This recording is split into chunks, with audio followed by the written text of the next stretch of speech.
نحمده ونصلي على رسوله الكريم اما بعد فاعوذ بالله من الشيطان الرجيم بسم الله الرحمن الرحيم رب اشرح لي صدري ويسر لي امري واحلل عقدة من لساني يفقهوا قولي۔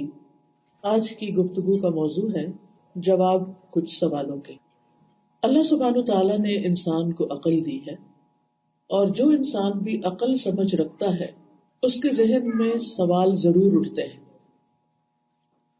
وہ مختلف چیزوں کی حقیقت جاننا چاہتا ہے کہ ایسا کیوں ہے، مثلاً یہ کہ ہم اس دنیا میں کیوں آئے، اللہ نے مجھے کیوں پیدا کیا، اس دنیا کے بعد کیا ہوگا، مرنے کے بعد روح کہاں چلی جاتی، قیامت کا دن کیسا ہوگا، حساب کتاب کا کیا معاملہ ہے، اور سب سے بڑھ کر یہ کہ میرا کیا بنے گا، میں کہاں ہوں گی۔ خاص طور پر اگر انسان کو ایمان نصیب ہو اور دین کی سمجھ آنے لگے تو پھر سب سے بڑی فکر، سب سے بڑا غم اور سب سے بڑی پریشانی انسان کی یہ بن جاتی ہے کہ میرا انجام کیا ہوگا، کیا میں جنت میں جا سکوں گا یا نہیں، کیا میں جہنم کی آگ سے بچ سکتا ہوں یا نہیں۔ کیونکہ قرآن مجید سے ہمیں پتہ چلتا ہے کہ اللہ سبحانہ وتعالیٰ نے کامیابی کا جو معیار بتایا ہے ہمیں، وہ یہ ہے کہ فَمَنْ زُحْزِحَ عَنِ النَّارِ وَأُدْخِلَ الْجَنَّةَ فَقَدْ فَازَ، جو آگ سے بچا لیا گیا اور جنت میں داخل کر دیا گیا وہ کامیاب ہو گیا۔ انسان کی زندگی میں بچپن سے لے کے جوانی، جوانی سے بڑھاپے، موت تک بہت سے مرحلے آتے ہیں جن میں انسان کبھی کامیاب ہوتا ہے اور کبھی ناکام ہوتا ہے، کبھی کسی چیز میں وہ ہاتھ ڈالتا ہے تو اس سے بہت فائدہ ہوتا ہے اس کو، اور کبھی بڑی محنت کے بعد کوئی سٹیپ اٹھاتا ہے، بڑی کوشش کے بعد، تو اس میں صحیح طور پر کامیاب نہیں ہوتا۔ تو اس زندگی میں دن اور رات ہمارے سامنے ہے، کبھی ہماری زندگی میں دن ہوتا ہے، کبھی رات ہوتی ہے، کبھی ہم خوش ہوتے ہیں، کبھی ہم غمگین ہوتے ہیں، لیکن اس سارے سفر کے دوران عقل مند انسان کے ذہن میں یہ سوال بار بار اٹھتا ہے کہ میں وہ کون سے کام کروں کہ جن سے میں اپنے رب کو راضی کر سکوں، جن سے میں جہنم سے بچ سکوں، جن کے ذریعے میں جنت میں داخل ہو سکوں۔ تو آج چند ایک سوال جو ہمارے ذہنوں میں اٹھتے رہتے ہیں اور ان کے جواب قرآن و سنت کی روشنی میں آپ کے سامنے رکھوں گی کہ ہمیں پھر کرنا کیا چاہیے۔ سب سے پہلی بات تو یہی کہ جو انسان اپنی عاقبت کے بارے میں، اپنے انجام کے بارے میں فکر مند ہوتا ہے اور سوچتا ہے کہ میں کون سا ایسا کام کروں کہ آگ سے بچ جاؤں۔ کبھی کبھی ایسا ہوتا نا کہ رات کے وقت ہماری آنکھ کھل جاتی ہے، یا ہم نے کوئی ایسی مجلس اٹینڈ کی ہوتی ہے جہاں پر جنت جہنم کا تذکرہ ہوتا ہے، کبھی چولہے پہ کام کرتے ہوئے ہمارا ہاتھ جل جاتا ہے، تو اس وقت ہمیں لازماً یہ خیال آتا ہے کہ آخرت کی آگ تو بہت سخت ہے، اس سے کیسے بچوں، کوئی مجھے کام ایسا پتا چلے کہ جو میں زندگی میں کر جاؤں اور آگے بچ جاؤں۔ اور جب ہم کاموں کا سوچتے ہیں تو بعض اوقات بڑے بڑے کام سوچتے ہیں، لیکن ہمارا دین اتنا خوبصورت ہے کہ اس میں ہمیں بہت سی آپشنز دی گئی۔ ہر انسان کو اللہ تعالیٰ نے مختلف طرح پیدا کیا، جس طرح ہماری شکل و صورت فرق ہے، ہر بندہ دوسرے بندے سے مختلف ہے، اسی طرح ہماری سوچ اور ہمارے اندر کا ہمارا جو باطن ہے یا ہمارا جو اپنی ایک سوچ سمجھ ہے وہ ہر دوسرے بندے سے مختلف ہوتی۔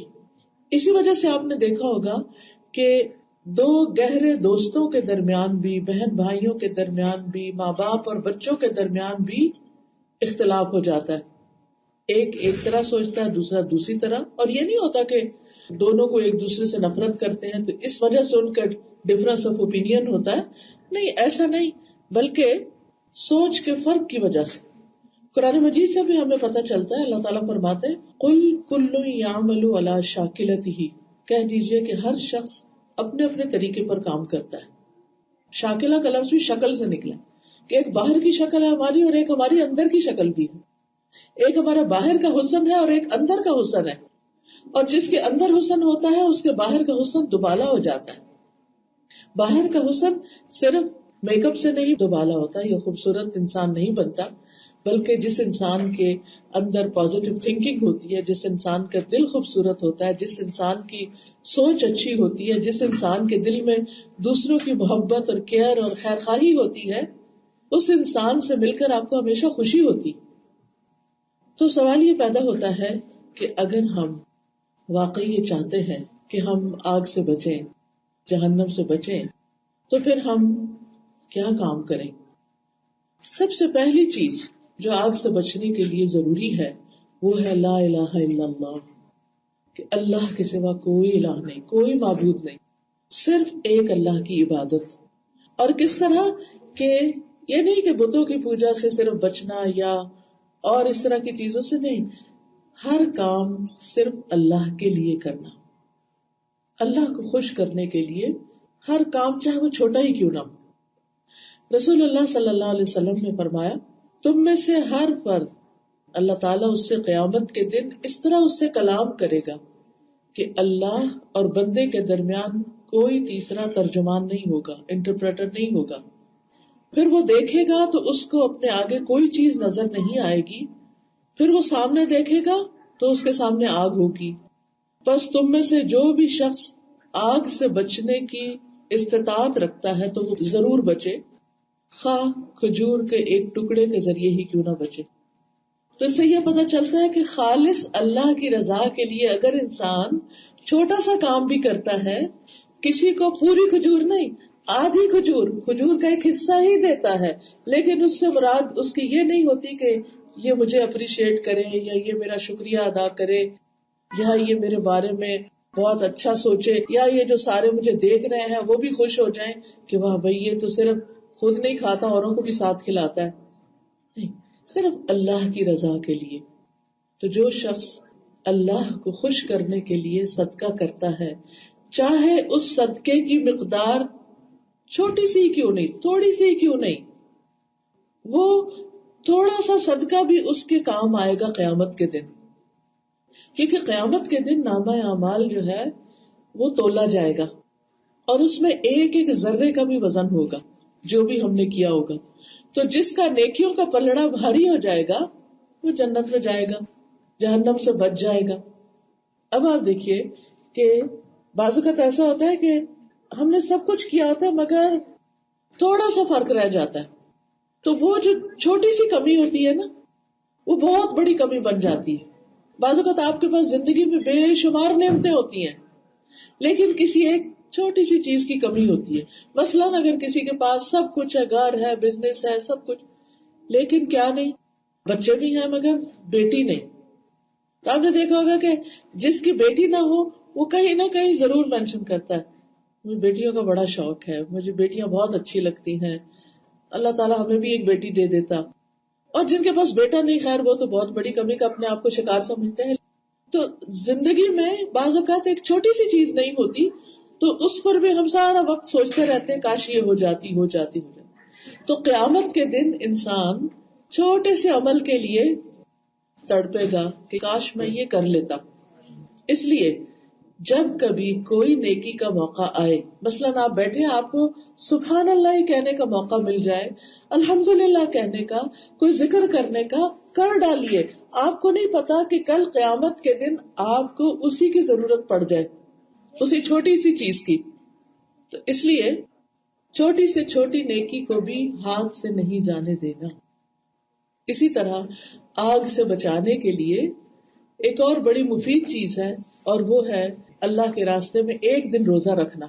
یعنی اللہ کی خاطر جو شخص ایک دن بھی روزہ رکھتا ہے، یعنی نفلی روزہ، اللہ تعالیٰ اس دن کی وجہ سے اس کے چہرے سے 70 سال کی مسافت تک آگ دور کر دے گا. یعنی قیامت کے دن آگ اس سے کتنی دور ہو جائے گی؟ 70 سال، بہت دور. یعنی 70 سال کوئی چلتا رہے تو آگ ساتھ تک پہنچے. اور یہ ہے نفلی روزہ رکھنے کا ثواب. اسی طرح یہ تو ہے ایک بدن کی نیکی، پہلی نیکی تھی مال کی نیکی، اور ایک ہے اللہ کے ڈر سے رونا. حدیث میں آتا ہے کہ 3 طرح کی آنکھیں قیامت کے دن جہنم کو نہ دیکھ سکے گی. وہ آنکھ جو اللہ کے ڈر سے رو پڑی. آپ نے دیکھا ہوگا کہ دنیا میں تو انسان کئی وجوہات کی بنا پر رو دیتا ہے. اور ہم خواتین کا دل تو ویسے ہی نرم ہوتا ہے، کسی کا دکھ دیکھتے ہیں، کسی کی پریشانی سنتے ہیں تو ہمیں فوراً رونا آ جاتا ہے. آپ نے دیکھا ہوگا اپنے بچے ہی کا دکھ نہیں دیکھا جاتا، انسان رونے لگ جاتا ہے. کوئی کچھ کہہ دیتا ہے، ہرٹ ہو جاتا ہے، انسان رونے لگ جاتا ہے.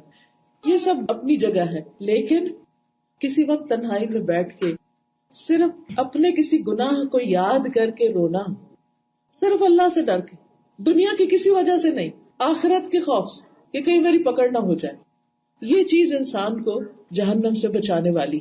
تب آپ دیکھیے آنسو کا قطرہ، ایک روزہ، ایک کھجور کے آدھے حصے کا صدقہ انسان کو جہنم کی آگ سے بچانے والا ہے.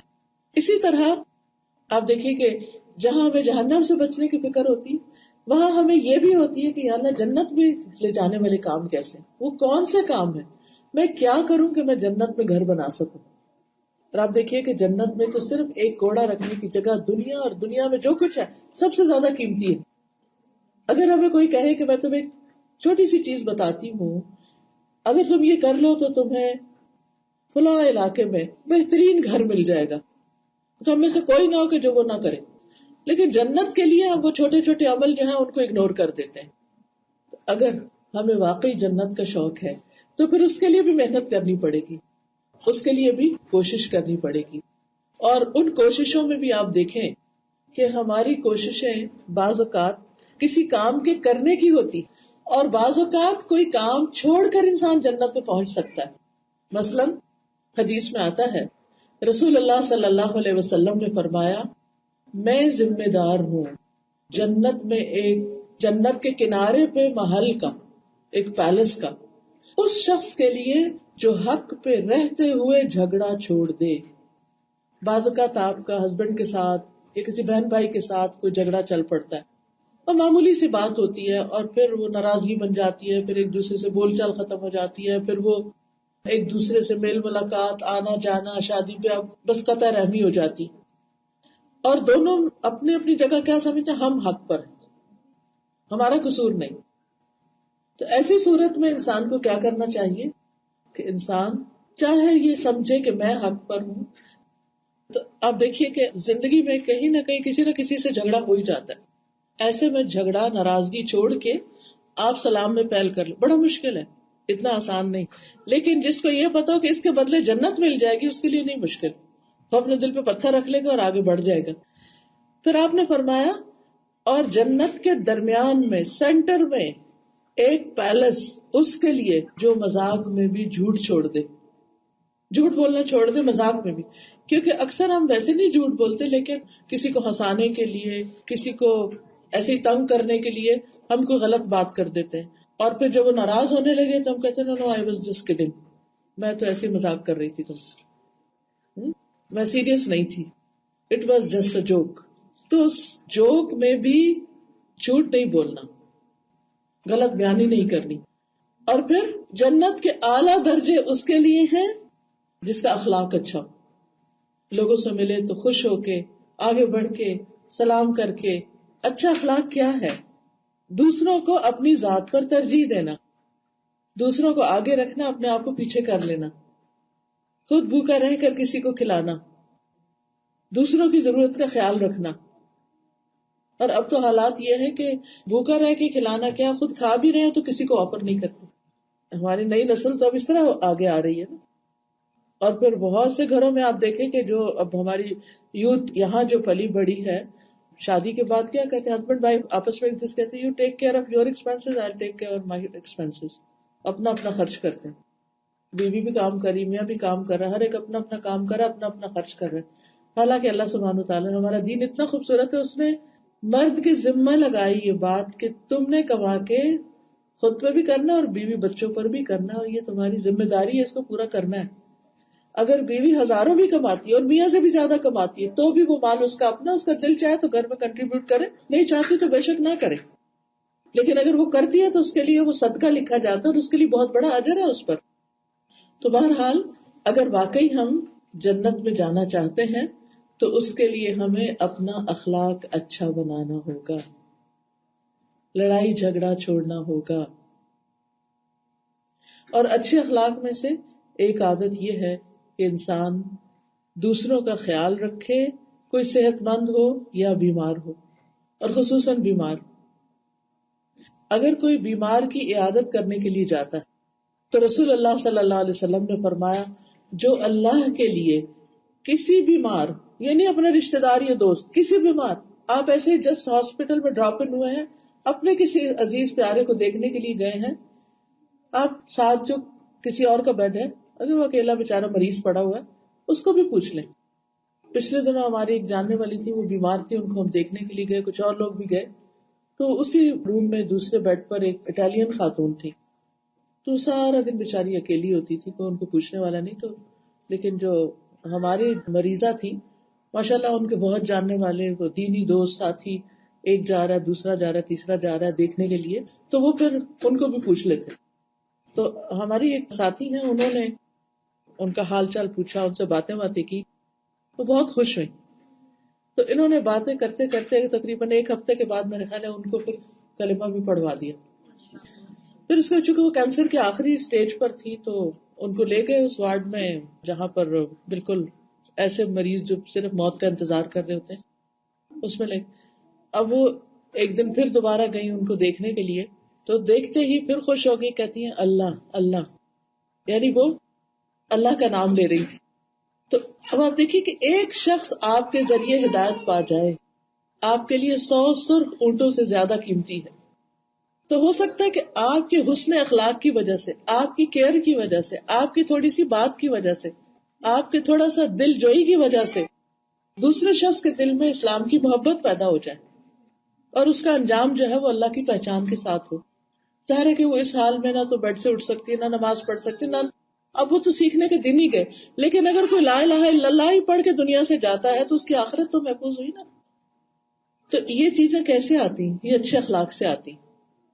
ہم جہاں کہیں بھی کام کر رہے ہیں، جاب کر رہے ہیں، ہمارے جو آس پاس لوگ ہیں ان کے ساتھ ہم صرف اچھا برتاؤ ہی کر لیں تو لوگ صرف زبانی کلامی تبلیغ سے نہیں، ہمارے ایکشن سے مسلمان ہو جائیں گے کہ یہ سب سے مختلف ہیں، یہ سب سے زیادہ کیئرنگ لوگ ہیں۔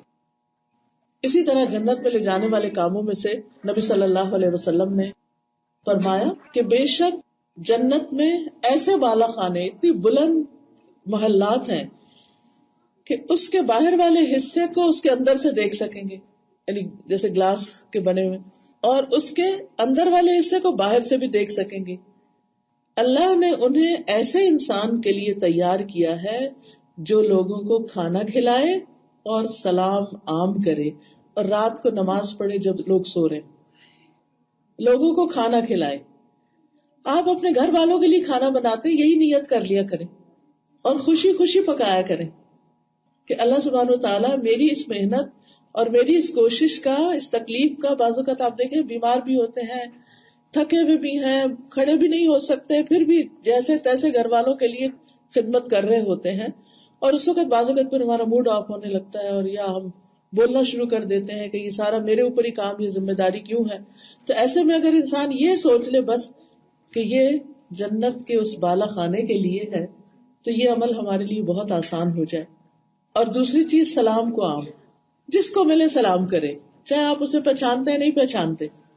تو یہ بھی اصل میں کیا ہے؟ اعلیٰ اخلاق کا نمونہ ہے کہ جب آپ کسی کے پاس سے گزرے تو بس ایسے لیے دیے نہیں، خصوصاً مسلمان کے پاس سے جب آپ گزرے تو سلام ضرور کریں۔ اسی طرح آپ دیکھیے کہ تکلیف کے موقع پر الحمدللہ کہنا، جب ہمیں کوئی نعمت ملتی ہے، مثلا ہم کھانا کھاتے ہیں، پانی پیتے ہیں، تو ہم کہتے ہیں الحمدللہ، لیکن بعض اوقات کوئی چیز ہم سے چلی جاتی ہے، اس وقت ہم پھر اللہ سے راضی ہوں، اللہ کا شکر ادا کریں، تو ایسے شخص کے لیے بھی جنت میں گھر کی بشارت ہے۔ رسول اللہ صلی اللہ علیہ وسلم نے فرمایا جب کسی شخص کا بچہ فوت ہو جاتا ہے تو اللہ تعالیٰ فرشتوں سے کہتے ہیں کیا تم نے میرے بندے کے بیٹے کی روح قبض کر لی، جس کو فوت کر دیا؟ وہ عرض کرتے ہیں جی ہاں۔ اللہ تعالیٰ فرماتے ہیں تم نے اس کے جگر کا ٹکڑا لے لیا؟ وہ عرض کرتے ہیں جی ہاں۔ پھر اللہ تعالیٰ پوچھتے ہیں میرے بندے نے کیا کہا، یعنی جب تم نے اس کے بچے کو لے لیا تو کیا کہہ رہا تھا؟ فرشتے عرض کرتے ہیں اس نے تیری تعریف کی اور انا للہ و انا الیہ راجعون پڑھا، یعنی الحمدللہ کہا اور انا للہ پڑھا۔ اللہ تعالیٰ فرماتے ہیں میرے اس بندے کے لیے جنت میں ایک گھر بناؤ اور اس کا نام بیت الحمد رکھو۔ اس نے الحمد کہی، اس کے گھر کا نام بھی بیت الحمد بنا دو. کتنا بڑا ریوارڈ. آپ دیکھیے کہ یہ دکھ اور غم تو زندگی میں آتے ہی رہتے ہیں. ان دکھوں کے وقت اللہ سے ناراض نہ ہونا، اللہ کے فیصلوں پہ راضی ہو جانا، اور اس وقت بھی شکر ادا کرنا کہ اللہ تو نے بہت نعمتیں دی ہیں، میں پھر بھی راضی، میں تیری شکر گزار بندی.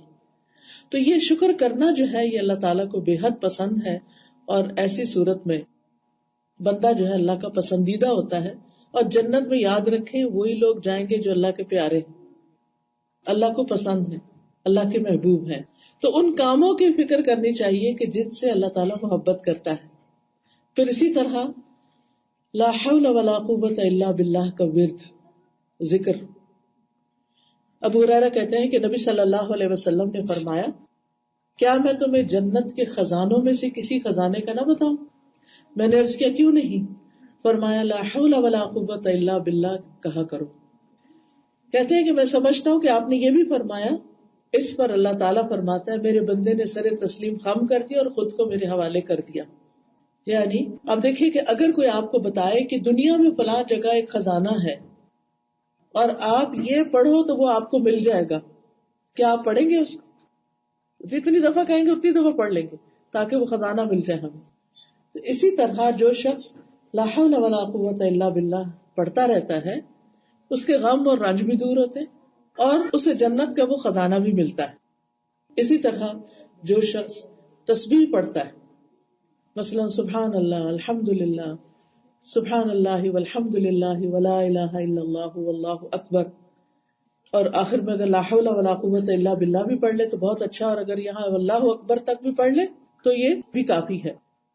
ان میں سے ہر کلمے کے عوض جنت میں درخت لگایا جاتا ہے.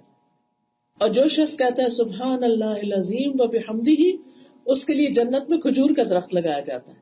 اب آپ دیکھیں کہ دنیا میں کیا صرف ایک سینٹنس بولنے پر آپ کے باغ میں کوئی ایک درخت لگ سکتا ہے؟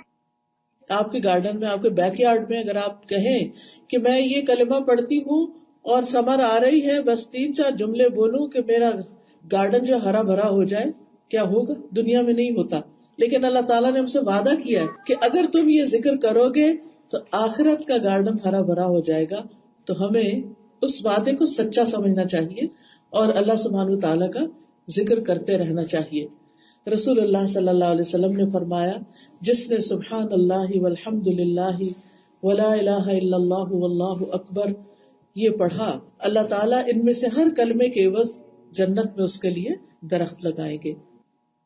اسی طرح آپ دیکھیے کہ ایک اور سوال جو عام طور پہ کیا جاتا ہے جب کوئی فوت ہو جاتا ہے کہ ہم مرنے والے کے لیے کیا کریں، اس کو کیا فائدہ پہنچے گا. خاص طور پر جب کوئی بہت اپنا کلوز، اپنا پیارا وہ چلا جاتا ہے دنیا سے، تو پھر ہمارا دل چاہتا ہے کہ اس کے مرنے کے بعد اس کو کوئی تحفہ دیں. جیسے دنیا میں آپ دیکھیں، آپ میں سے جو مائیں ہیں آپ نے دیکھا ہوگا کہ بچے جب گھر آتے ہیں آپ کو کیا دل چاہتا ہے؟ کچھ کھا لیں، جانے لگے تو آپ سوچتے اچھا یہ لے جاؤ، یہ کر لو. کہیں آپ جاتے ہیں تو واپس آتے ہیں تو آپ کہتے ہیں چلو اس کے لیے یہ لے جاؤں، اس بچے کو یہ دیں، اس بچے کو وہ. مائیں ساری زندگی کیا چاہتی ہیں؟ اپنے بچوں کے لیے کچھ نہ کچھ دینے کو ہی دل چاہتا ہے، چاہے بچے کچھ بھی نہ دیں آپ کو، پھر بھی آپ کا دل ہوتا ہے کہ ہم ان کو کچھ دے دیں. اور آپ دیکھیں کہ دنیا میں عموماً ماں باپ صرف اپنے لیے نہیں سوچتے، اپنے بچوں کے لیے سوچتے. میں ایک ینگ کپل کو جانتی ہوں، کل میں ان کے ساتھ تھی، ان کی وائف کے ساتھ، تو انہوں نے اپنا گھر سیل پہ لگایا ہوا تھا. تو کل بہت خوش تھی، کہنے لگی کہ جو ہم نے آفر دی تھی وہ ایکسپٹ ہو گئی ہے اور ہمارا گھر بکنے لگا ہے. تو میں نے کہا تم لوگوں نے کیا سوچا، اس کو بیچ کے کیا لینا ہے؟ تو کہنے لگی کہ ہم ایک زمین خریدنے لگے ہیں کافی بڑی، تو ہم چاہتے ہیں کہ ہمارے 4 بچے ہیں اور ان 4 کے برابر کے گھر اس پہ بنا دیں. میں نے کہا آئیڈیا تو اچھا ہے، لیکن میرا مشورہ یہ ہے کہ آپ اس وقت بچوں کے لیے کوئی مناسب گھر خریدیں جس میں ان کے رکھ کے ان کی پڑھائی، ان کی تعلیم و تربیت اور ان کو ایک کمفرٹیبل لیونگ دیں. جب وہ بڑے ہو جائیں گے نا وہ اپنے لیے گھر خود ہی بنا لیں گے، اور اگر اللہ آپ کو توفیق دے گا تو جہاں وہ جائیں گے وہاں ان کو گھر بنا دیں.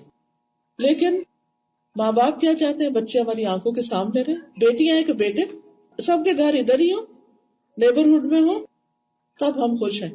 لیکن بچے کیا چاہتے ہیں؟ ہم ذرا بڑے ہوں، ماں باپ ہمیں آزاد چھوڑ دیں، ہمیں اپنے پاس نہ رکھیں.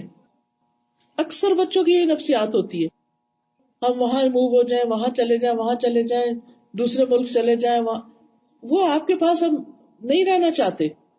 ہم سمجھتے ہیں کہ ہم انہیں گھر بنا دیں گے تو بہت خوش ہوں گے اور ہمارے پاس رہیں گے. ایسا نہیں ہے، صرف ایک نفسیات کی بات ہے بچوں کی. تو جس چیز میں وہ خوش ہے نا، ان کا حصہ ان کو دے دیں. ابھی آپ خود ینگ ہیں، ابھی آپ کو خود رہنے کی ضرورت ہے. اپنے لیے پرسکون گھر بنائیں، چھوڑیں ان کی فکر. ابھی کب وہ زمین بنے گی، کب وہ گھر بنے گے، 2 سال لگیں گے، 3 سال لگیں گے. اس 3 سال کے عرصے میں ان بچوں کا وقت گزر جائے گا جو آپ ادھر ادھر رہیں گے رینٹ پر، کبھی کہیں کبھی کہیں. تو بہتر ہے کہ اس وقت ان کے لیے کچھ کریں. تو میرا کہنے کا مطلب یہ، اس مثال کو بتانے کا مقصد یہ ہے کہ ہم بچوں کی ہر چیز کے بارے میں سوچتے رہتے ہیں، ان کے بہتر سے بہتر مستقبل کے بارے میں. اگر ہمارے پاس مال ہے تو ہم چاہتے ہیں مال سے خوش کر دیں، اور کچھ ہے تو وہ دے دیں. اور اسی طرح اگر ان میں سے کوئی فوت ہو جائے تو پھر ہمارا دل چاہتا ہے کہ اس کو آگے بھی کچھ بھیجیں. تو صدقہ جاریہ کے لیے پھر کیا کریں؟ ایک بچہ چلا گیا پہلے، اب اس کا حصہ تو اس کو نہیں ملے گا، وراثت تو اس کی رہ گئی، اس کے بچوں کو بھی نہیں جائے گا. کیونکہ ماں باپ کے ہوتے ہیں، اگر بچہ فوت ہو جائے تو اس کے بچوں کے لیے وراثت میں حصہ نہیں جاتا. ہاں ویسے گفٹ دے سکتے ہیں آپ ان کو. تو ایسی صورت میں ان کے نام پر کوئی آپ چیریٹی کا کام کر سکتے ہیں، کسی خیر کے کام میں لگا سکتے ہیں تاکہ ان کے لیے صدقہ جاریہ بنے. رسول اللہ صلی اللہ علیہ وسلم نے فرمایا جب انسان مر جاتا ہے تو اس کے اعمال کا سلسلہ ختم ہو جاتا ہے سوائے 3 چیزوں کے جن کا ثواب میت کو پہنچتا ہے. ایسا علم جس سے فائدہ اٹھایا جائے، نیک اولاد جو میت کے لیے دعا کرے، اور صدقہ جاریہ. یعنی زندگی میں آپ نے کوئی ایسی جگہ پیسہ لگایا کہ جہاں کوئی نیک کام ہو رہا ہے تو وہ جب تک نیک کام ہوتا رہے گا آپ کا ثواب لکھا جاتا رہے گا. اور دوسرے، مرنے کے بعد کسی کے نام پر کہیں کوئی مسجد بنوا دینا یا اور صدقہ جاریہ کا کام کرنا. تو یہ چیزیں جو ہیں یہ انسان کی آخرت کے لیے فائدہ دیتی. اور پھر دعا، میت کو سب سے زیادہ جو چیز فائدہ دیتی ہے وہ دعا ہے. رسول اللہ صلی اللہ علیہ وسلم نے فرمایا مومن کے مرنے کے بعد بھی جن اعمال اور نیکیوں کا ثواب اسے ملتا ہے ان میں سے چند یہ. نمبر 1، وہ علم جو اس نے لوگوں کو سکھایا.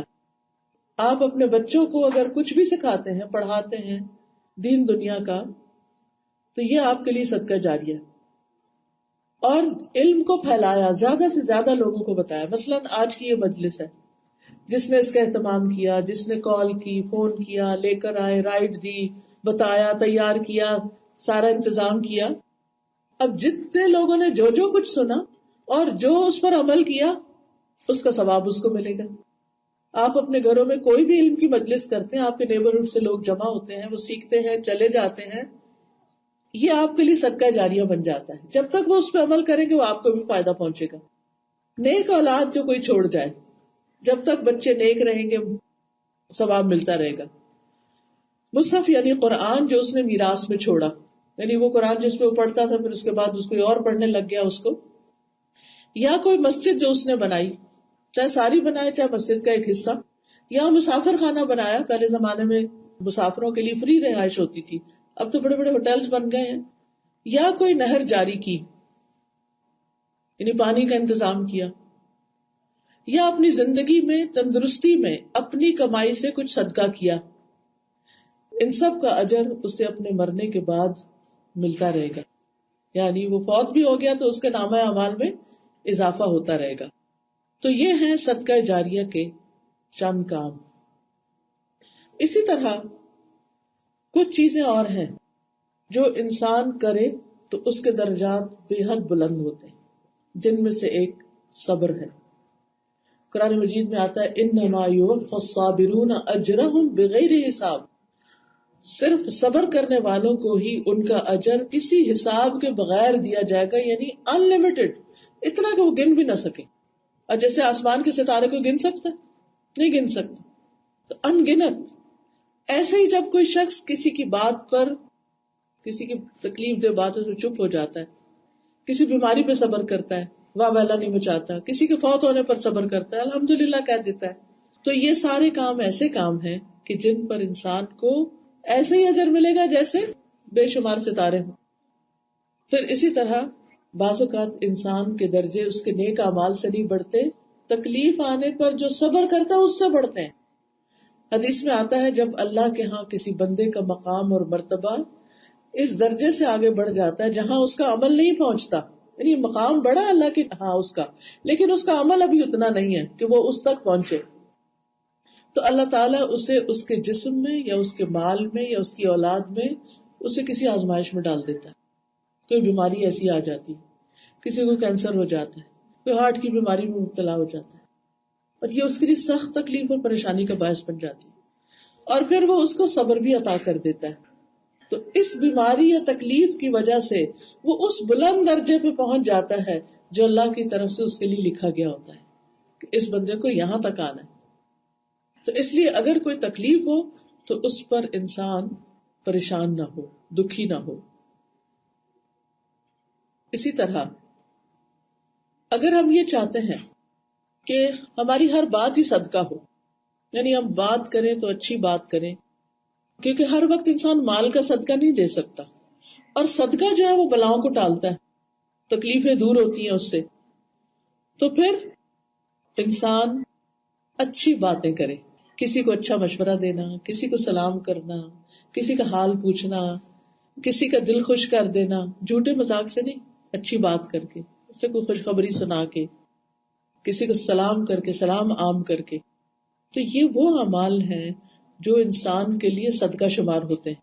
عمدہ کلام جو ہے، اچھی بات جو ہے، کسی بھی شکل میں ہو، جیسے قرآن مجید میں اللہ تعالیٰ نے بنی اسرائیل سے کہا تھا نا، قولوا للناس حسنا، لوگوں سے اچھے سے بات کرو، طریقہ بھی اچھا ہو اور بات بھی اچھی ہو.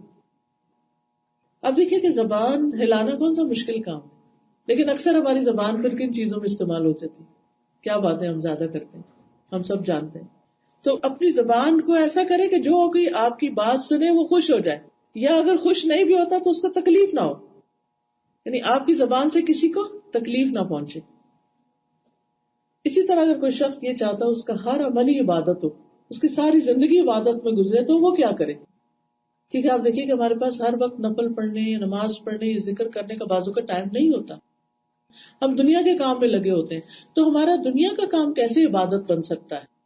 تو اس کے لیے پہلی بات یہ کہ انسان جو کام بھی اللہ کی خاطر کرتا ہے، اللہ کو خوش کرنے کے لیے، وہ چھوٹا سا کام ہی کیوں نہ ہو، وہ سارے کا سارا عبادت ہے.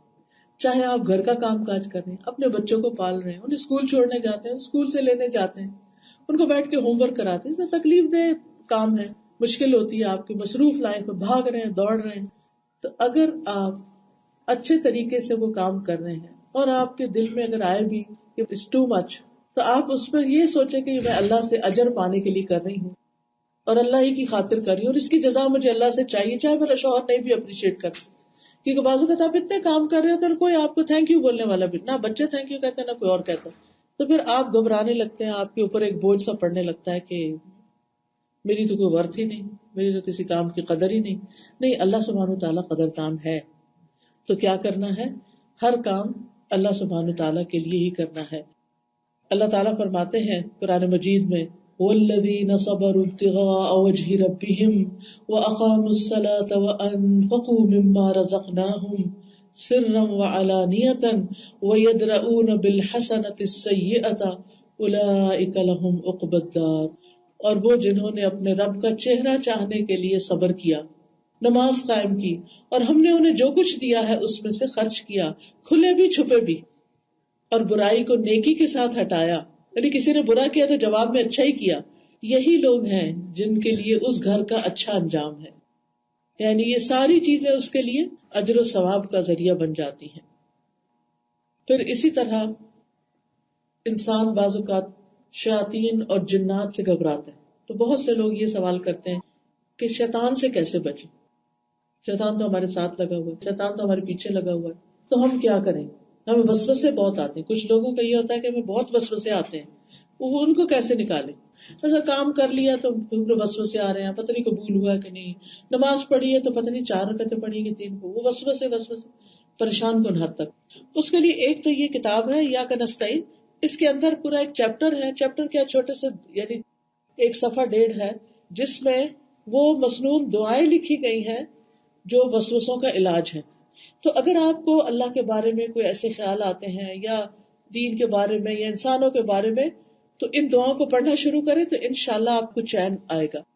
کیونکہ اس کا حل یہی ہے، شیطان سے بچنے کے لیے سب سے بڑا طریقہ یہی ہے کہ انسان اللہ کی پناہ لے. قرآن مجید میں آتا ہے وَإِمَّا يَنزَغَنَّكَ مِنَ الشَّيْطَانِ نَزْغٌ فَاسْتَعِذْ بِاللَّهِ إِنَّهُ سَمِيعٌ عَلِيمٌ. اگر کبھی آپ کو شیطان اکسائے، کبھی غصہ دلاتا ہے نا، اور کبھی کہتا ہے کرو کرو اس کے ساتھ یہ معاملہ، آپ اللہ کی مدد لیں، اللہ سے پناہ لیجیے، بے شک وہ سب کچھ سننے والا اور خوب جاننے والا ہے. اسی طرح ایک صحابی ہیں، وہ کہتے ہیں کہ اے اللہ کے رسول صلی اللہ علیہ وسلم، بے شک شیطان میرے اور میری قرات کے بیچ میں حائل ہو جاتا ہے، مجھے قرآن بلا دیتا ہے، سورت اچھی طرح یاد ہے وہ بھول جاتی ہے، کتنی دفعہ آپ نے پڑھی ہوتی ہے وہ بیچ میں اٹک آ جاتی ہے. تو رسول اللہ صلی اللہ علیہ وسلم نے فرمایا وہ شیطان ہے جسے خنزب کہا جاتا ہے، یعنی اس کا نام کیا ہے؟ خنزب. جب تم اسے محسوس کرو تو اس سے اللہ کی پناہ مانگ لیا کرو اور اپنے بائیں جانب 3 مرتبہ دھتکار دیا کرو، ایسے کر دیا کرو.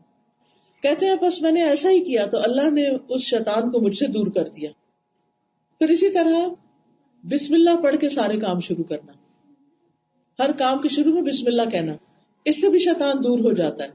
نبی صلی اللہ علیہ وسلم نے فرمایا جو آدمی اپنے گھر میں داخل ہوتا ہے اور وہ داخل ہوتے وقت، کھانا کھاتے وقت اللہ کا نام لیتا ہے تو شیطان کہتا ہے آج تو نہ یہاں کھانا ملا نہ رات گزارنے کی جگہ.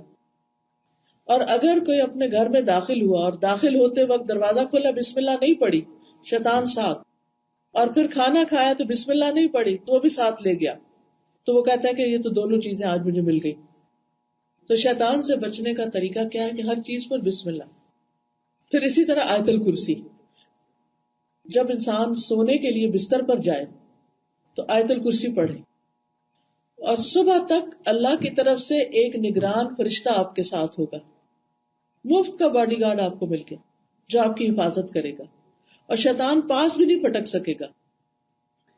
اور خاص طور پر اگر آپ اس طرح کریں کہ چاروں طرف یعنی آیت الکرسی پڑھ کے چاروں کونوں میں پھونک دیں، اس طرح کر دیں، تو اس سے یہ ہے کہ ایک طرح سے حصار ہو جاتا ہے اور انسان ہر طرح کے شر سے محفوظ ہو جاتا ہے.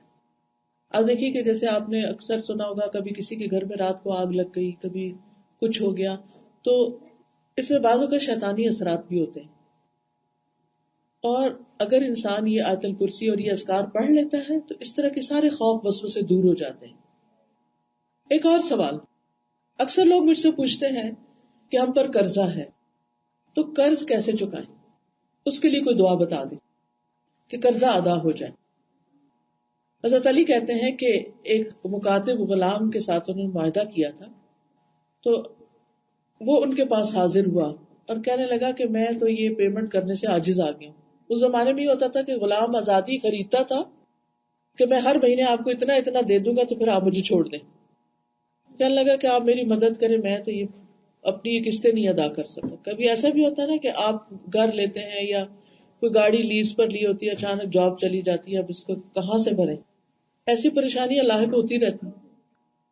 تو حضرت علی نے کہا کہ میں تمہیں ایسے کلمات سکھاتا ہوں جو رسول اللہ صلی اللہ علیہ وسلم نے مجھے سکھائے تھے، اگر تمہارے اوپر پہاڑ کے برابر بھی قرضہ ہوگا تو بھی اللہ اسے تمہاری طرف سے ادا کر دے گا، یعنی وہ ادا کا ہونے کا بندوبست ہو جائے گا.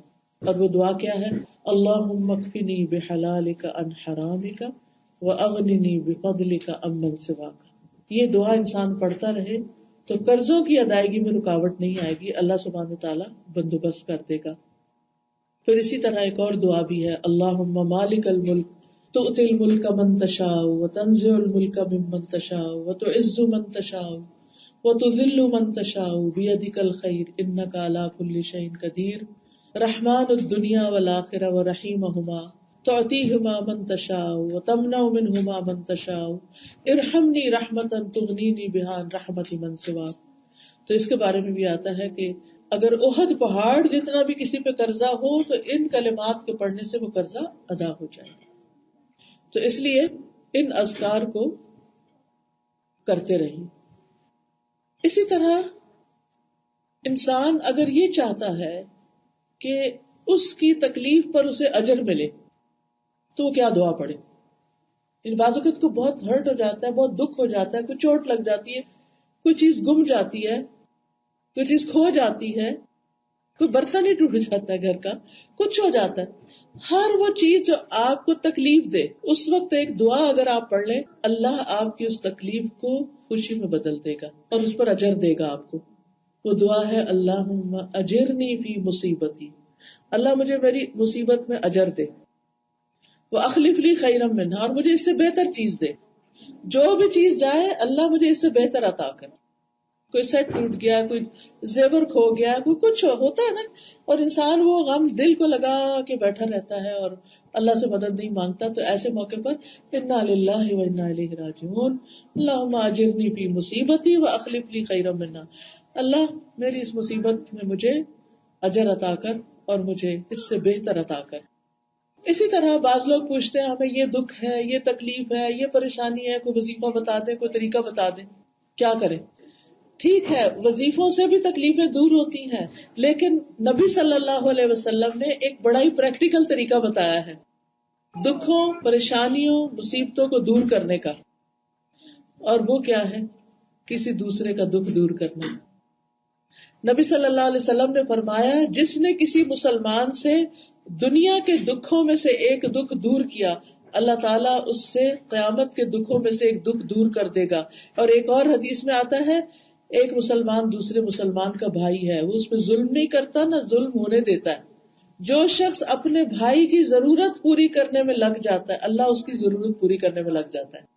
آپ کسی کے کام آئے، آپ کسی کی مدد کریں، اللہ آپ کی مدد کرے گا.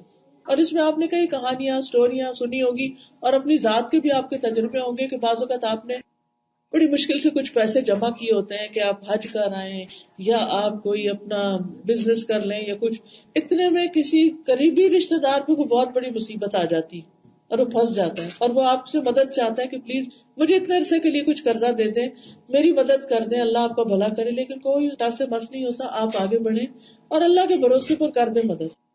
اللہ سبحانہ وتعالیٰ آپ کے کئی اٹکے ہوئے کام نکال دے گا. جو کسی کی ضرورت پوری کرنے میں لگ جاتا ہے اللہ اس کی ضرورتیں پوری کرنے میں لگ جاتا ہے. کسی کو رائڈ چاہیے، کسی کو کوئی کام ہے، کسی کو کوئی مدد ہے، کسی کا بعض اوقات اتنی مدد ہوتی ہے کہ آپ جا رہے تھے بچے کو اسکول لینے تو آپ کی دوست کا راستے میں فون آ جاتا ہے میرے بچے کو بھی لیتی آنا. اور کہتے اچھا پھر مجھے چھوڑنا بھی پڑے گا، نہیں وہ دل پہ ایک بھاری گزرتا ہے بعض اوقات.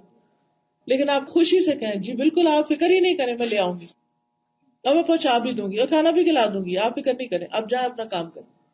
یہ جو خوشی سے آپ کسی کی ذمہ داری اپنے اوپر لے لیتے ہیں نا، یہ آپ اس پر تو احسان کر رہے ہیں لیکن یہ آپ کا اپنے اوپر احسان ہوتا ہے. اس کے بدلے میں اللہ سبحانہ وتعالیٰ غیب سے کوئی آپ کا ایسا کام ٹھیک کر دے گا کہ اگر اس میں آپ پڑتے تو بہت بڑی مشکل میں پڑ جاتے. کئی دفعہ آپ دیکھیں نہ چاہتے ہوئے ایکسیڈنٹ ہو جاتے ہیں، آپ طریقے سے جانے کو اور آ کے آپ کو مار دیتا ہے. کئی مسائل کھڑے ہو جاتے ہیں، کھڑے کہیں سے سلپ ہو جاتے ہیں، کچھ ہو جاتا ہے. تو اگر آپ چاہتے ہیں کہ اللہ تعالیٰ آپ کا دکھ تکلیف دور کرے، آپ لوگوں کے دکھ تکلیف دور کرنے میں لگ جائے. اسی طرح غم رنج تکلیف کے بارے میں لوگ دعا پوچھتے ہیں کہ ہمیں کوئی رنج و غم کی دعائیں بتا دیں. تو اس صورت میں آپ دیکھیے کہ اس کے اندر بھی ہونی چاہیے کہ نبی صلی اللہ علیہ وسلم جب کوئی تکلیف ہوتی، پریشانی ہوتی تو کیا دعا پڑھتے تھے. اس میں لا الہ الا اللہ انت الحلیم الکریم، لا الہ الا اللہ رب العرش العظیم، لا الہ الا اللہ رب السماوات والارض ورب العرش الکریم، کثرت سے یہ پڑھتے تھے. تو اس کتاب کا فائدہ یہ کہ اس میں عربی کے ساتھ نیچے انگلش میں بھی وہ لکھا. یہ چھوٹا سا کارڈ ہے، ٹھیک ہے. اس میں چھوٹی چھوٹی دعائیں لکھی ہوئی ہیں جو آپ کے رنج اور غم کے وقت آپ پڑھیں تو انشاءاللہ وہ دکھ تکلیف دور ہو جائے گی. کوئی پریشانی جو بھی ہے کسی کو بتانے کی ضرورت نہیں کہ کیا ہے. بعض اوقات لوگ میرے پاس آتے ہیں، ہمیں یہ مسئلہ 10-15 منٹ لگاتے ہیں مسئلہ سنانے میں، پھر اس کے بعد انہیں کوئی چیز بتائی جاتی. لوگوں کے ساتھ بھی شیئر کرنے کی ضرورت نہیں، بس اللہ اور آپ کے درمیان بات رہے، اللہ کو پتا آپ کو کیا تکلیف. یہ کہیں بھی لگا دیں گھر میں، بس اٹھا اور جا کے پڑھنا شروع کر دیا. کیا دعائیں ہیں؟ اللہ ربی لا اشرک بہ شیئا، اللہم لا سہل الا ما جعلتہ سہلا وانت تجعل الحزن سہلا اذا شئت، لا الہ الا اللہ العظیم الحلیم، لا الہ الا اللہ رب العرش العظیم، لا الہ الا اللہ رب السماوات ورب الارض ورب العرش الکریم، لا الہ الا اللہ، لا الہ الا اللہ، لا حول ولا قوة الا باللہ، انما اشکو بثی وحزنی الی اللہ، لا الہ الا انت سبحانک انی کنت من الظالمین۔ یہ پڑھنا شروع کر دیں، آپ دیکھیں گے تھوڑی دیر کے بعد آپ کے اندر ایک قرار آنے لگے گا، آپ کا دکھ اور تکلیف دور ہونے لگے گی، آپ کے غم، فکر اور پریشانی اس سے نجات ہونے لگے گی انشاءاللہ تعالی۔ اسی طرح بعض اوقات ہم بڑے انسیکیور فیل کرتے ہیں، بچے اسکول جاتے ہیں ہم انسیکیور ہوتے ہیں، بچہ گاڑی لے گیا آپ کو، جب تک گھر واپس نہیں آیا آپ کو ایک ڈر سا لگا رہتا ہے۔ تو اللہ سبحانہ تعالیٰ کی طرف سے حفاظت کیسے ہوتی؟ حفاظت کا کیا نسخہ ہے؟ فجر کی نماز، حدیث میں آتا ہے جس نے صبح کی نماز پڑھی وہ اللہ عز و جل کی ذمہ داری میں ہے، اللہ اس کا ذمہ لے لیتا ہے۔ پھر جو اشراق یا چاشت کی نماز پڑھتا ہے، رسول اللہ صلی اللہ علیہ وسلم نے فرمایا، اللہ تعالیٰ فرماتے ہیں اے ابن آدم تو دن کے پہلے حصے میں میری رضا کے لیے 4 رکعتیں پڑھ لے، میں دن کے آخر تک تیری کفایت کروں گا، تیرے کام کروں گا۔ پھر چیزوں کو اللہ کے سپرد کریں، کیا کریں کہ میں اس کو اللہ تیری حفاظت میں دیتی، بچہ نکلا کہ اللہ تیری حفاظت۔ رات کو سوتے وقت دعا پڑھیں، اللہم اسلمت نفسی الیک ووجہت وجہی الیک وفوضت امری الیک، اللہ میں نے اپنا آپ تیرے حوالے کیا، میں نے اپنا رخ تیری طرف کر لیا، میں نے اپنا کام تیرے سپرد کر دیا۔ کبھی بچے دوسرے ملک پڑھنے جاتے ہیں، دور چلے جاتے ہیں، ہاسٹلوں میں چلے جاتے ہیں، دل ڈرا ہی رہتا ہے ماؤں کا کہ پتہ نہیں کوئی ایسی خبر نہ سن لیں، پتہ نہیں کیا ہو۔ تو ایسی صورت میں اللہ کے حوالے کر دے معاملات۔ پھر اسی طرح اللہ تعالیٰ کے احکامات کی حفاظت، نمازوں کی حفاظت، وضو کی حفاظت، تو انشاءاللہ اس سے آپ کی بھی حفاظت ہوگی۔ اسی طرح بعض اوقات لوگ کہتے ہیں سب کچھ ہے، دل کا چین اور سکون نہیں، کیا کریں؟ اللہ کا ذکر اور ذکر کی مجلسوں میں شرکت، دین کی تعلیم حاصل کریں، قرآن سیکھنا شروع کریں، گھر میں چھوٹی سی مجلس کریں، کیونکہ حدیث میں آتا ہے کہ اللہ کے گھروں میں سے جب لوگ کسی گھر میں جمع ہو کے اللہ کی کتاب کی تلاوت کرتے ہیں اور آپس میں سیکھتے سکھاتے ہیں، ان پہ سکینت نازل ہوتی ہے۔ ایسی مجلسوں میں انسان کو چین آتا ہے، رحمت انہیں ڈھانپ لیتی، فرشتے انہیں گھیر لیتے ہیں اور اللہ ان کا ذکر اپنے پاس موجود فرشتوں میں کرتے ہیں۔ اسی طرح بعض لوگوں کا سوال ہوتا ہے کہ مال میں برکت کیسے ہو؟ بڑی پریشانی رہتی ہے، میں بھی کماتی ہوں، میاں بھی کماتا ہے، بچے بھی کماتے ہیں، لیکن برکت نہیں، تو برکت کیسے ہو؟ پہلی چیز ہے اللہ کا تقوی۔ فرمایا وَلَوْ أَنَّ أَهْلَ الْقُرَىٰ آمَنُوا وَاتَّقَوْا لَفَتَحْنَا عَلَيْهِمْ بَرَكَاتٍ مِّنَ السَّمَاءِ وَالْأَرْضِ، اگر یہ بستیوں والے ایمان لاتے اور اللہ کا تقوی اختیار کرتے تو ہم ان پر آسمان اور زمین کی برکتوں کے دروازے کھول دیتے۔ ہر کام اللہ کے ڈر سے کر، اللہ کی نافرمانی نہیں۔ دوسری چیز صدقہ، حدیث میں آتا ہے تم جو بھی صدقہ کرو گے اللہ اس کی جگہ اور دے گا، اور وہ سب رزق دینے والوں میں سے بہتر ہے۔ قرآن مجید میں آتا ہے وَمَا أَنفَقْتُم مِّن شَيْءٍ فَهُوَ يُخْلِفُهُ وَهُوَ خَيْرُ الرَّازِقِينَ۔ بچوں کی جاب شروع ہوئی، پہلی تنخواہ میں سے لازماً صدقہ کروائیں، پھر ہر مہینے صدقہ کروانے کی عادت کریں، تاکید کریں اور انہیں لے کے بیٹھے کہ بیٹا دینے سے مال بڑھتا ہے، صرف بینک میں جمع کرنے سے نہیں بڑھے گا۔ صدقہ مال کو کم نہیں کرتا، حدیث میں آتا ہے، حدیث میں آتا ہے جو آدمی صلہ رحمی کے لیے سخی بن جاتا ہے، جود و سخا کا دروازہ کھول دیتا ہے، اللہ اس کی وجہ سے اس کے مال میں اضافہ کر دیتا ہے، رشتہ داروں کو دینے سے مال بڑھتا ہے۔ صحابہ کہتے ہیں کہ نبی صلی اللہ علیہ وسلم ہمیں صدقے کا حکم دیتے، اور ہم میں سے کچھ لوگوں کے پاس کوئی چیز ہوتی نہیں تھی دینے کے لیے، کچھ بھی نہیں تھا دینے کو، کریں کیا؟ تو وہ بازار جاتے، اپنی پیٹھ پہ کوئی چیز اٹھاتے، مزدوری کرتے اور ایک مد لے کر آتے اور وہ رسول اللہ صلی اللہ علیہ وسلم کو دے دیتے، یعنی صدقہ کر دیتے۔ وہ کہتے ہیں بے شک میں آج ایک شخص کو جانتا ہوں، اس کے پاس اب 1,00,000 ہے، یعنی درہم، مگر ان دنوں اس کے پاس 1 درہم بھی نہیں ہوتا تھا، تو وہ اس صدقے کی بدولت اللہ نے ایسی برکت ڈالی کہ آج لاکھوں ہے اس کے پاس۔ تو صدقہ صرف وہ نہیں کرتا جو امیر ہوتا ہے، صدقہ وہ بھی کرے جو غریب ہے، جس کے پاس کچھ نہیں، بہت تھوڑا ہے، اس میں سے ہی تھوڑا سا دے دے، کیونکہ اللہ تعالیٰ ہر روز 2 فرشتے مقرر کرتے اور وہ دعا کرتے ہیں اللہ دینے والے کو اور دے، دینے والے کو اور دے، جو کھڑے ہو کے بس یہی دعا کرتے رہتے ہیں ہر روز، اللہ دینے والے کو اور دے اور نہ دینے والے کا پہلا بھی ضائع کر دے، تو وہاں سے بھی برکتی ہو جاتی۔ اسی طرح اگر ہم چاہتے ہیں کہ ہمارے رزق میں فراخی ہو تو اس کے لیے استغفار، یہ استغفار کے کارڈ بھی ہیں. ہر رکاوٹ کو دور کرنے کے لیے یہ استغفار کی دعائیں ہیں. اگر آپ ان کو پڑھیں گے تو انشاءاللہ مال، بیٹے اور بہت سے جو انسان کی دنیا میں جو جن چیزوں کی وہ تمنا رکھتا ہے انسان کو وہ ملے گی انشاءاللہ. اسی طرح اللہ کا شکر ادا کرے تو اس سے نعمتیں بڑھتی ہیں. اس کے لیے الحمدللہ کا بھی ایک کارڈ ہے جس میں اللہ کے شکر اور تعریف کے کلمات جمع. تو انشاءاللہ ان کو اگر آپ رکھ لیں، ایک دن ایک کارڈ پڑھ لی، ایک دن ایک دعائیں کریں تو اللہ سبحانہ وتعالیٰ آپ کے لیے آسانیاں فرمائے گا. اسی طرح ایک سوال جو عام طور پر لوگ کہتے ہیں، نماز میں خشوع کیسے؟ نماز میں بھول جاتے ہیں، نماز میں دل نہیں لگتا، نماز میں کیسے خشوع کریں؟ حضرت انس کہتے ہیں نبی صلی اللہ علیہ وسلم نے فرمایا اپنی نماز میں موت کو یاد کرو، کیونکہ جب انسان نماز میں موت یاد کرتا ہے تو ممکن ہے وہ اپنی نماز اچھی طرح پڑھنا شروع کر دے. اور اس آدمی کی طرح نماز پڑھو جو یہ سمجھتا ہے کہ یہ نماز اس کی آخری نماز ہے، اس کے بعد اس نے کوئی اور نماز نہیں پڑھنی. تو اس طریقے سے انسان کی نمازوں میں خشوع و خضوع آنے لگتا ہے. ایک آدمی نبی صلی اللہ علیہ وسلم کے پاس آیا، کہنے لگا اللہ کے رسول مجھے کچھ بتائیے اور مجھے کوئی مختصر سی نصیحت کر دیجیے. آپ نے فرمایا جب تم اپنی نماز کے لیے کھڑے ہو تو ایسی نماز پڑھو گو دنیا سے جا رہے ہو، اور کوئی ایسی بات منہ سے نہ نکالو جس کے بارے پھر معذرت کرنی پڑے، اور لوگوں کے پاس جو کچھ ہے اس سے مایوس ہو جاؤ، ان پہ توجہ نہ کرو. اسی طرح بعض لوگ کہتے ہیں کہ لوگ ہم سے بہت بھاگتے ہیں، ہمارے رشتے دار ہم سے نہیں ملتے، فلاں نہیں، ہسبینڈ محبت نہیں کرتا، بچے محبت نہیں کرتے. اس کا نسخہ کیا ہے؟ حدیث میں آتا ہے ایک آدمی نے نبی صلی اللہ علیہ وسلم کی خدمت میں عرض ہو کر کہا اللہ کے رسول مجھے ایسا عمل بتائے جب میں کروں تو اللہ بھی مجھ سے محبت کرے، لوگ بھی مجھ سے محبت کریں.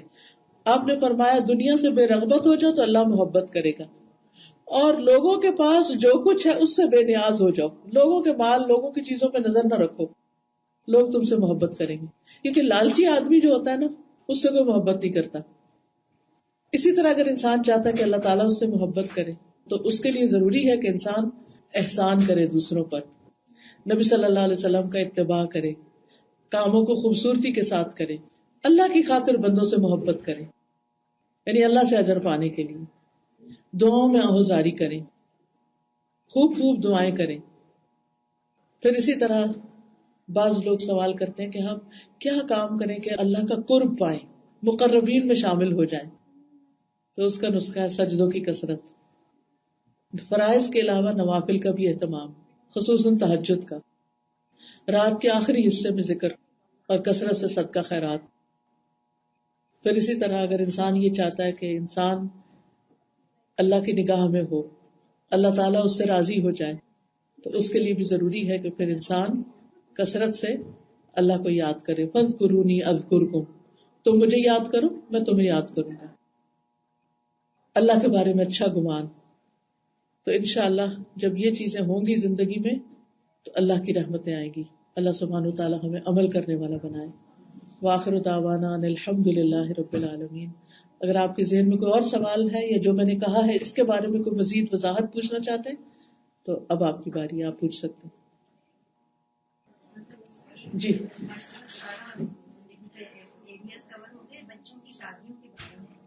جی ہاں، بعض لوگ یہ سوال کرتے ہیں کہ بچوں کی شادیاں نہیں ہوتی، بچوں کی شادی کے لیے کوئی اچھا رشتہ نہیں مل رہا تو کیا کریں. اس کے لیے ہے کہ بچے خود اپنے لیے دعا کریں، اور یہ دعا جو موسیٰ علیہ السلام کی دعا ہے یہ بہت اچھی ہے. رب انی لما انزلت الی من خیر فقیر. وہ پردیس میں گئے تھے، کوئی جان پہچان نہیں تھی، وہاں انہوں نے یہ دعا پڑھی تھی اور فوراً ہی شادی بھی ہوگی، گھر بھی مل گیا، کام بھی، جاب بھی، ہر چیز. آپ اس میں تھوڑی سی روشنی ڈالیں. آج کل لوگ پڑھنے والے بچوں کو بچیوں کا رشتے نہیں دیتے. میں بچہ یونیورسٹی میں پڑھ رہا ہے، وہ کہتے ہیں بچہ کام نہیں کرتا، بچہ جاب نہیں ہے. تو جیسے الحمدللہ میرا بیٹا ہے یونیورسٹی میں پڑھ رہا ہے، میری نیت ہے کہ اللہ تعالیٰ مجھے اس وقت سے کیونکہ فتنہ بہت ہے باہر. جی ہاں، اسی سوچ سے کئی جگہ سے مجھے یہ مایوسی ہوئی کہ بچہ کام کیا کرتا ہے. تو میں یہ سوچتی ہوں کہ ہمارا ایمان اتنا کمزور ہو گیا کہ آج اگر بچے کے پاس جاب نہیں ہے تو پھر کل جاب کے باوجود سے جاب ڈالے. اس سلسلے میں یہ کہوں گی کہ میں نے اپنی تینوں بیٹیوں کی شادی جب کی، تینوں داماد اس وقت کام نہیں کرتے تھے.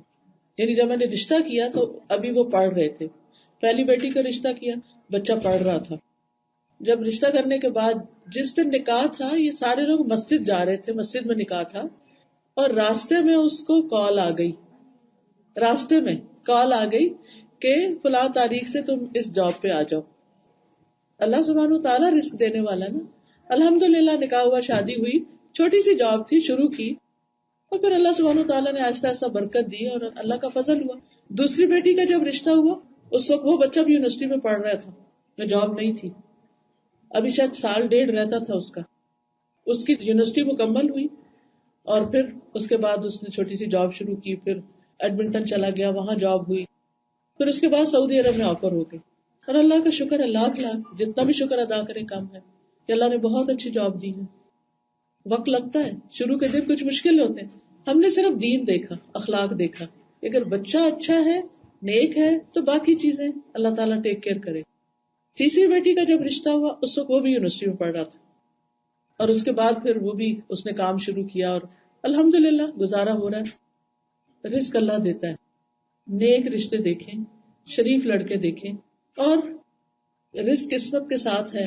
اگر اللہ نے لکھا ہے نا تو پتہ نہیں کہاں سے کہاں پہنچ جائیں گے.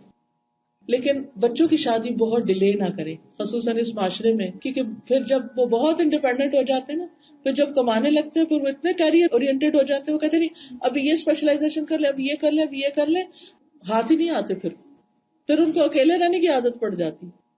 تو اپنی طرف سے کوشش کریں، باقی تو اللہ کے ذمہ ہے، اللہ کا ہی کام ہے، جب وہ چاہے گا ہوگا، ہم چاہے جتنی بھی کوشش کر لیں. ٹھیک ہے، یہاں سے کچھ ہاتھ کھڑا ہو. جی، استخارہ کا مطلب ہوتا ہے اللہ سے خیر مانگنا. 2 نفل پڑھ کے استخارے کی دعا پڑھے، مسنون دعا.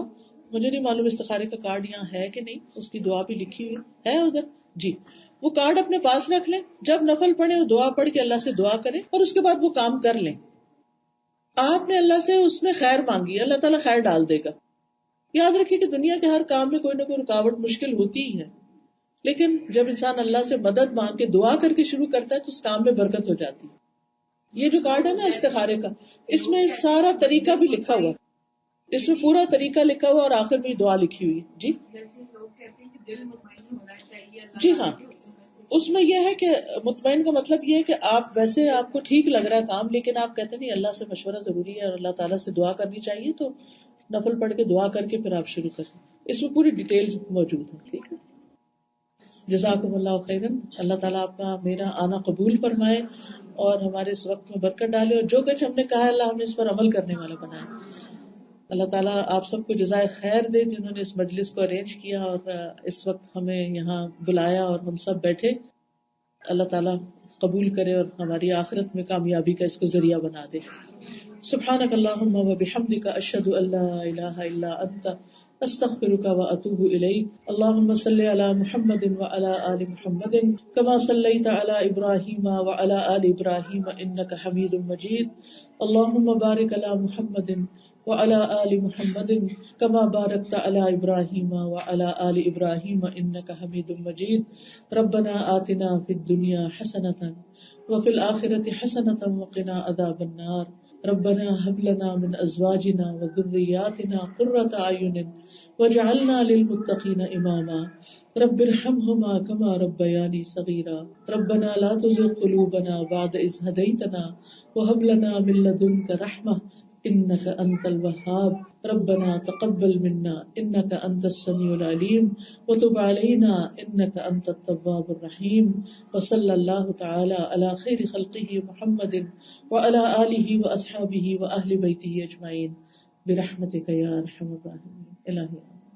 السلام علیکم ورحمۃ اللہ وبرکاتہ.